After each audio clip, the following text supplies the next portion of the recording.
River. Bringing salmon back to the Upper Columbia has been a goal since the habitat was blocked by dams more than 8 decades ago. In a 2019 ceremony, Colville members released 30 salmon above Chief Joseph Dam and a few days later above Grand Coulee. It was the first time salmon had returned to their traditional waters, Crosscut reports. The effort shows a relatively sound collaboration between Pacific Northwest indigenous peoples and Western scientists, as they work diligently to understand how to return salmon to the depleted waterways which define our modern history. And that's your news on Rainier Avenue Radio. Sunday nights from 9 p.m. to 11 p.m. Pacific Standard Time. It's K-Fox Night Beat with DJ Nastiness. Bringing back the memories. Bringing back the memories. Bringing Seattle's hottest music. Bringing Seattle's hottest music. Rainier Avenue Radio.world. Atlantic Street Center has been serving the children, youth, and families of the Seattle-King County area since 1910. We partner with families and communities to raise healthy, successful children and youth through services including counseling, early learning, youth development, domestic violence, and education support for school-aged children. Committed to serving the African-American community, Atlantic Street Center provides services and support for all marginalized people. Learn more at AtlanticStreetCenter.org. This is Paul Pearson, host of Star Time. And when I'm not meeting Mrs. Jones in that cafe for a chat and nothing else, I'm listening to Rainier Avenue Radio.world.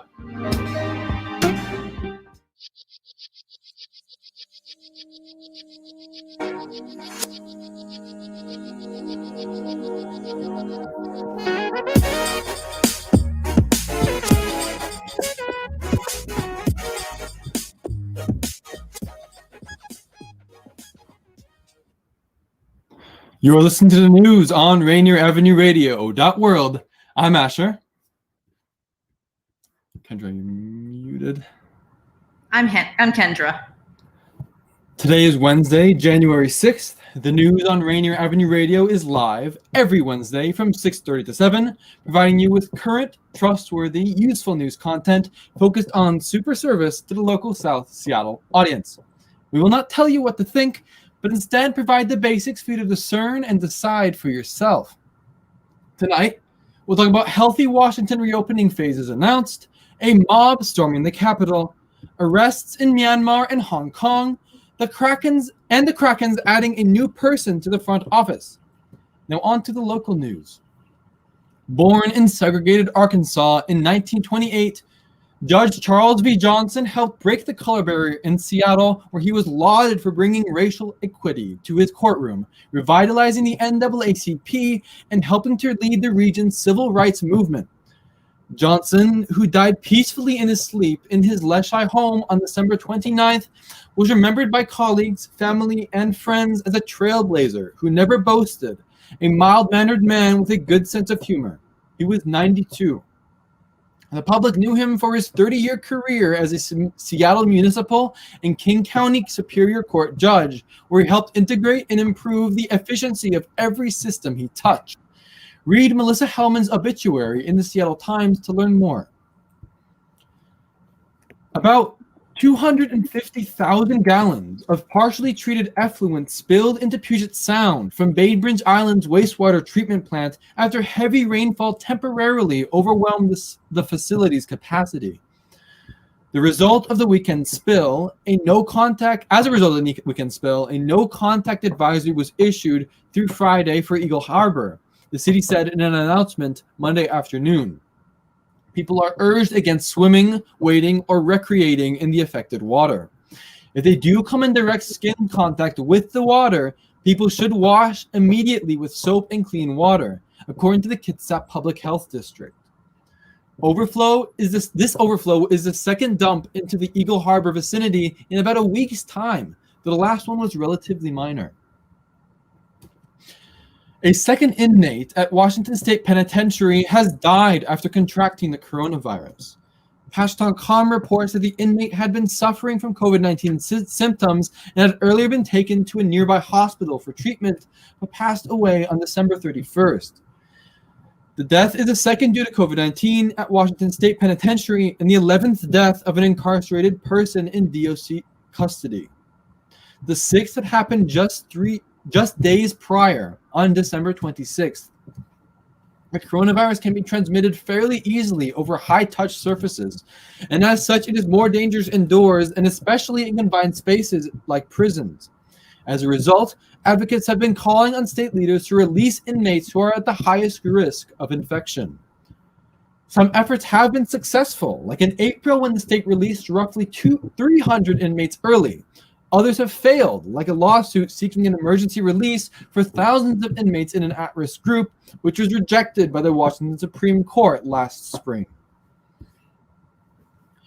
Governor Jay Inslee has announced a new phase reopening plan called quote-unquote Healthy Washington, which will gradually allow select industries to get back to work. For Patch.com, the first changes will begin when all of Washington enters Phase 1 of the Healthy Washington Plan on Monday, January 11th. At that point, Washington will allow live entertainment and select fitness programs to resume, though both will be severely restricted. While the exact limitations have not been released, the government mentioned that live shows would be limited to ticketing groups of 10 or fewer.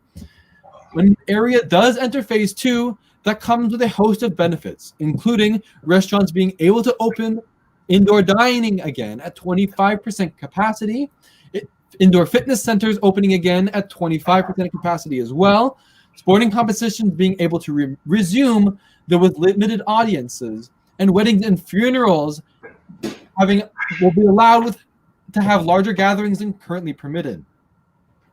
For a region to move ahead to Phase 2, it will have to meet 4 metrics. Number 1, a 10% decline in COVID-19 case rates over the last 2 weeks. Number 2, a 10% decrease in COVID-19 hospital admission over the past 2 weeks. And number 3, an ICU occupancy under 90%. And number 4, test positivity of less than 10%. This has been the news on Rainier Avenue Radio.world. When we come back with national news, you'll hear about the mob storming the Capitol and more. Stay tuned.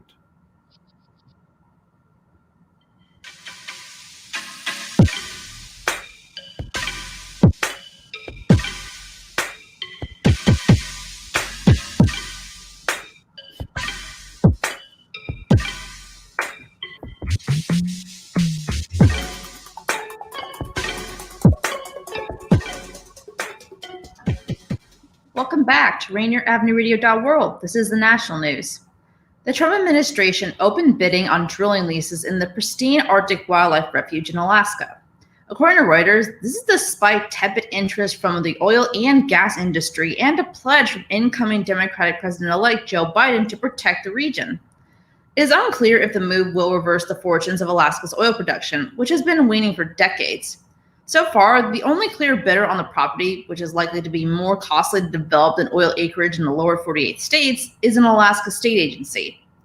Environmental and tribal groups argue that the sale would pave the way for irreparable damage to the tundra ecosystem that is vital to polar bears and caribou, and that the federal government failed to adequately analyze the climate warming impacts from drilling in the area.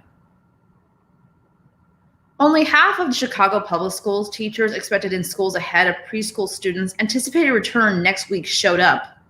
Per AP News, the nation's third largest district plans a gradual return to in-person classes starting this month after going remote last March, which the Chicago Teachers Union has fought over safety concerns.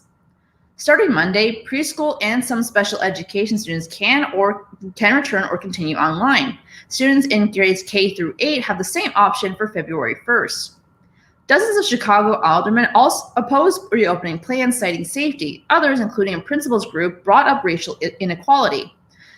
District data shows that while white students comprise about 11% of the district, they were about 23% of those interested in returning.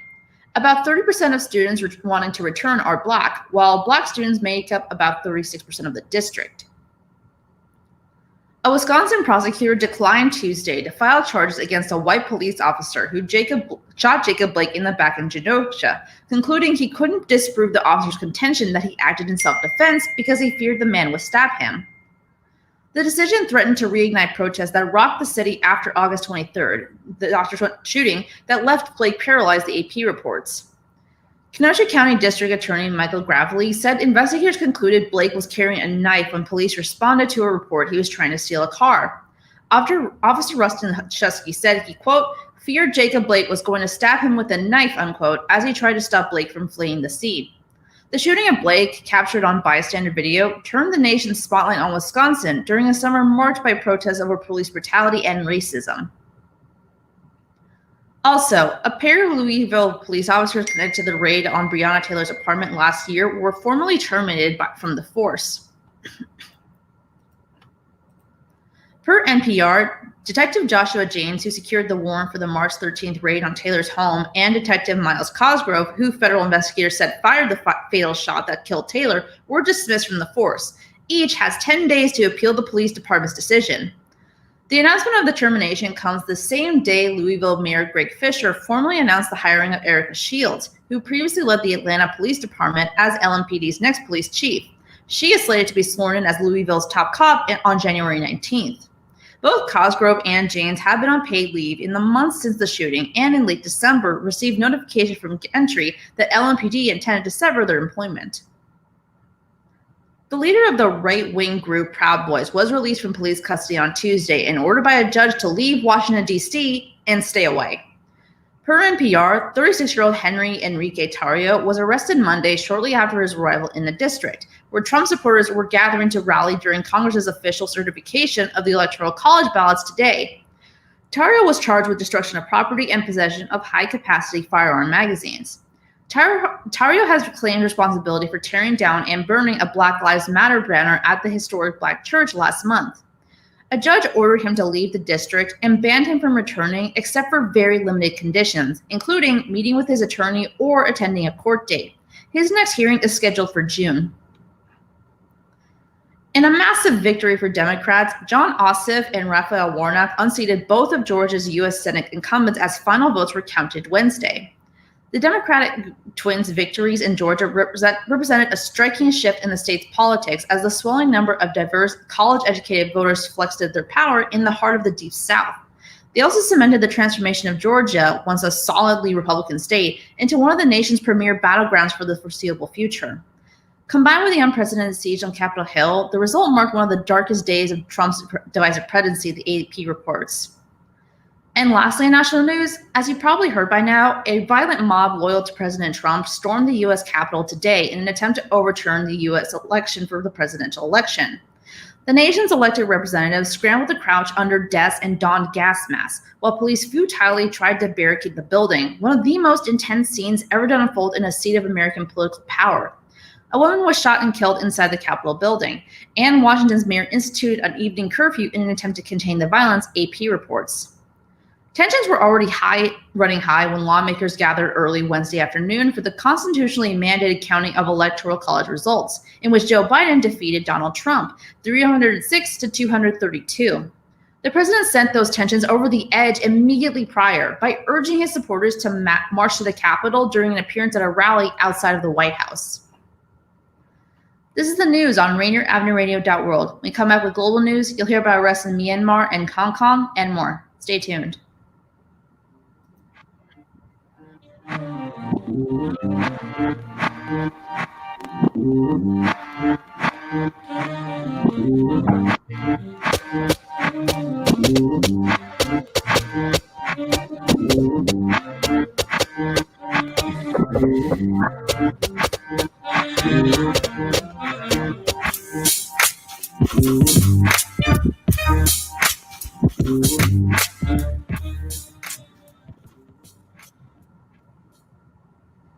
Welcome back to Rainier Avenue Radio.world. This is the national news. This is the world news, the global news. The critical care wards of major hospitals in Peru and Bolivia stand at or near collapse after end-of-the-year holidays, reflecting wider regional public health capacity concerns as much of Latin America struggles to secure adequate COVID-19 vaccine supplies. Per Al Jazeera, while infection counts remain below last year's peak, depleted resources, wary medical workers, and a recent rush of severe cases are taxing already ailing healthcare systems from Chile to Mexico. In Bolivia, long lines of patients seeking tests snaked along the street outside a hospital complex in the Andean city of La Paz, promoting fears of worsening contagion amid the chaos. In Peru, hospitals in Lima and nearby Callao, which together serve a population of 10 million, had only 12 ICU beds with ventilators available earlier this week.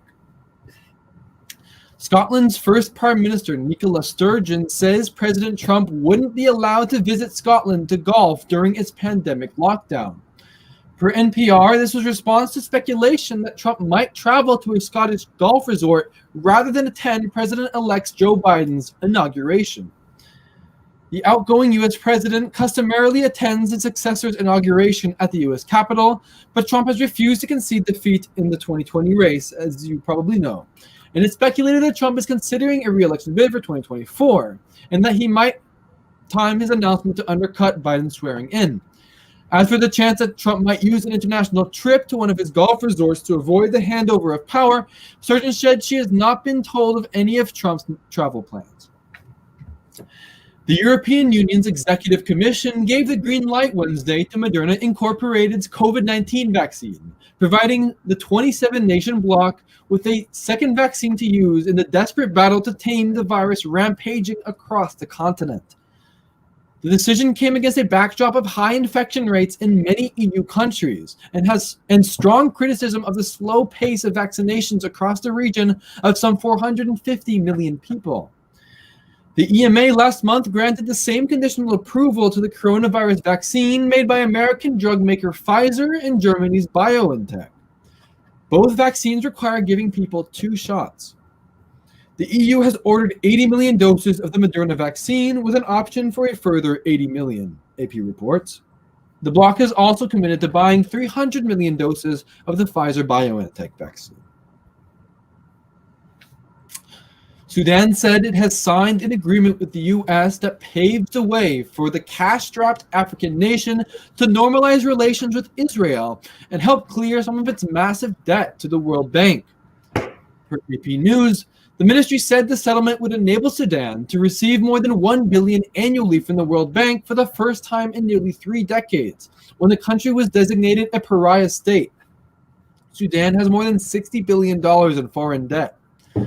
They agreed to put $335 million in an escrow account to compensate U.S. victims of terrorist attacks. Those included the 1998 bombings of the U.S. embassies in Kenya and Tanzania by the al-Qaeda network, while its leader, Osama bin Laden, was living in Sudan. The country also was believed to have served as a pipeline for Iran to supply weapons to Palestinian militants in the Gaza Strip. In exchange, Trump notified Congress of his intent to remove Sudan from the U.S. list of state sponsors of terrorism, a key incentive for the deal. An Australian women's rights campaigner, Zara Kay, is being questioned by Tanzanian authorities about her citizenship. For BBC News, Tanzanian authorities are accusing Mrs. Kay of not renouncing her citizenship by returning her passport after gaining Australian nationality. Dual citizenship is illegal in Tanzania. Her lawyer said that she did not return her Tanzanian passport because she lost it. She was facing 3 charges, including criticizing the Tanzanian president's handling of the coronavirus pandemic on Twitter and using a SIM which was not registered to her name. She is the founder of Faceless Hijabi, a group that helps women who face recriminations for renouncing Islam. Myanmar police arrested nearly 100 ethnic Rohingya on Wednesday after raiding a house in the commercial capital of Yangon, police and local media said. Photos published by the local Tomorrow News Journal showed several barefoot men and dozens of women in colorful headscarves sitting on the ground in a courtyard. Myanmar frequently detains Rohingya, members of a Muslim minority, on grounds of quote-unquote illegal travel for attempting to leave their native western Rakhine state. Per Reuters, Tim Mongwin, a police captain from the township where the group was found, confirmed the arrest but declined to give further details. Some 600,000 Rohingya live in Myanmar under what Amnesty International has called quote-unquote apartheid conditions, mostly confined to camps and villages and unable to travel freely or access healthcare or education. The sudden arrest of dozens of pro-democracy activists in Hong Kong in the most sweeping use of a new national security law to date is a clear sign of Beijing's determination to rein in political opposition in the former British colony. The Wednesday morning roundup will likely further chill an already dwindling protest movement in the semi-autonomous Chinese territory, AP reports. Police detained about 50 people, far more than in previous cases under the 6-month-old national security law. Those targeted appeared to include all candidates who had run in an unofficial opposition primary last year ahead of an expected election for Hong Kong's legislator. City leader Carrie Lam later scrapped the election, citing the coronavirus pandemic. Security Secretary John Lee said those arrested were suspected of trying to gain control of the legislator to paralyze government businesses. This is the news on Rainier Avenue Radio.world. We can talk about sports. You'll hear about the Krakens adding a new person to the front office and more. Stay tuned.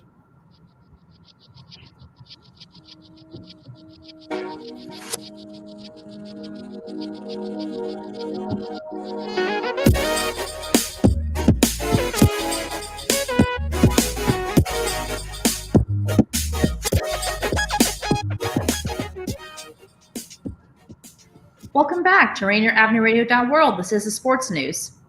The Seattle Kraken have made 2 more additions to their front office, bringing in former Buffalo general manager Jason Botterill as an assistant GM and Norm MacIver as director of player personnel.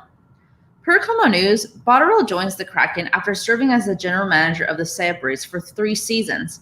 Botterill was fired in June in a strange flip-flop after the Sabres ownership initially announced he would return for a 4th season. MacIver spent 14 seasons with the Chicago Blackhawks in a variety of roles. The Seattle Sounders and Schmetzer have reportedly reached a deal that'll keep the 2-time MLS Cup-winning head coach at the Cup. Per MLS Soccer, Schmetzer was out of contract after 2020 when the Sounders reached MLS Cup for the 4th time in 5 years. He previously brought the Philip F. Ashes trophy to his hometown club in 2016 and 2019. The 58-year-old Seattle native became the Sounders head coach midway through the 2016 season, initially on an interim basis after the departure of Sigi Schmid. His teams have been remarkably consistent, with Schmetzer also leading the club during the USL 2002-2008 and pre-MLS days. While Seattle faces some pivotal roster decisions ahead of the 2021 MLS season, Schmetzer's contract situations has arguably been the wildest big card. Should Schmetzer re-up, it's given the organization more stability as they look to build off their 12th straight Audi MLS Cup playoffs appearance. Los Angeles ranked number 1 in total yards allowed, yards passing allowed, passing touchdowns allowed, first downs allowed, and points allowed, while becoming the Rams' first top-ranked NFL defense in decades. Per Como News, its next task is to slow down Russell Wilson and the Seahawks in the rivals' 3rd meeting in 9 weeks. This version of the Rams' defense took them to the 6th seed in the NFC postseason and 2nd place in the NFC West, 2 games behind Seattle. The Rams earned their 3rd postseason berth in 4 years with an offense that didn't excel in any particular area and which finished tied for 22nd in the 32-team league in points scored. Positive COVID-19 tests have knocked Stefanski, Bitonio, wide receiver Kaderald Hodge, and at least 2 assistant coaches out of Cleveland's wildcard game at Pittsburgh on Sunday night, the Browns' first playoff appearance since the 2002 season. The Browns announced Tuesday, 18 years to the day since their last playoff game, that Stefanski tested positive for the coronavirus, which has plagued the team in recent weeks and has thrown Cleveland's plans this week into disarray for the wildcard game. Stefanski, who in his first year returned the Browns to respectability, can only coach virtually from home this week, AP reports. He'll be replaced by special teams coordinator Mike Pfeiffer, and the Browns will have to make other staff adjustments as tight ends coach Drew Petzing and defensive backs coach Jeff Howard are also out. New York Governor Andrew Cuomo, facing an economic chasm deepened by COVID-19 shutdowns, wants to follow neighboring New Jersey in legalizing mobile sports betting to help his state regain its financial footing. Per Reuters, after years of resisting the legalization of online sports betting, the governor will push for the lucrative measure in next week's state of address. The likelihood that online sports betting may help New York close its multi-billion-dollar budget gap is highlighted by the success of New Jersey's sports betting handle, or total amount wagered, in November, amounting to $931.6 million. At the same time, New Jersey's sportsbooks recorded $50.6 million in revenue and $6.2 million in taxes. An estimated 20% of New Jersey's sports betting revenue comes from New Yorkers who cross the bridges and tunnels in order to bet. Chan Gailey stepped down as offensive coordinator to the Miami Dolphins. Gailey, 69, was coaxed out of retirement before the 2020 season to replace Joe Shea and was rumored to be on the way out earlier this week. Head coach Brian Flores needs a new offensive coordinator for the third time in 3 seasons in Miami. Among outside candidates, Flores could consider former Texans head coach Bill O'Brien. The coaches are familiar with one another from their days in New England as Patriots assistant coaches from 2009 to 2011. Tight ends coach George Godsey assumed an increased role with the Dolphins as a sideline tutor for rookie quarterback Tua Tagovailoa, and could be the front runner among in-house candidates, Reuters reports. The NBA is urging teams to make increased commitments towards providing mental health resources to players and staff, releasing updated guidelines today that reflect the challenge of playing amid the ongoing coronavirus pandemic. The league told teams they should establish, quote, education and awareness materials, focus on managing mental health during times of uncertainty and coping strategies for addressing the emotional toll of the pandemic, unquote. The league wrote in a memo obtained by the Associated Press, quote, given the ongoing COVID-19 pandemic, taking care of one's mental health and having access to resources are important aspects of managing the feelings of anxiety, uncertainty, and stress that have characterized much of 2020 and will, in all likelihood, be present during the 2020-2021 season, unquote. Now it's time to go over tonight's show plugs. Thursday, January 7th from 10 a.m. to noon is the third and final part of RAR's Leadership Development Series. This segment partners with Disability Rights Washington, Washington State Community Connections, Peer Navigator Training Program, United Peers of Washington, and more panelists. It is titled Peers, Credible Messengers, and Parent Partners Have the Solution, Shifting the Power Narrative. Listen on our website or the RAR app, or watch it live on Facebook or Twitch. Violet Lavate, director of the Tenants Union of Washington, explains the latest eviction moratoriums and support programs from 1 to 3 p.m. on Friday, January 8th. This has been the news on Rainier Avenue Radio.world. Thanks for watching, and we'll see you next week.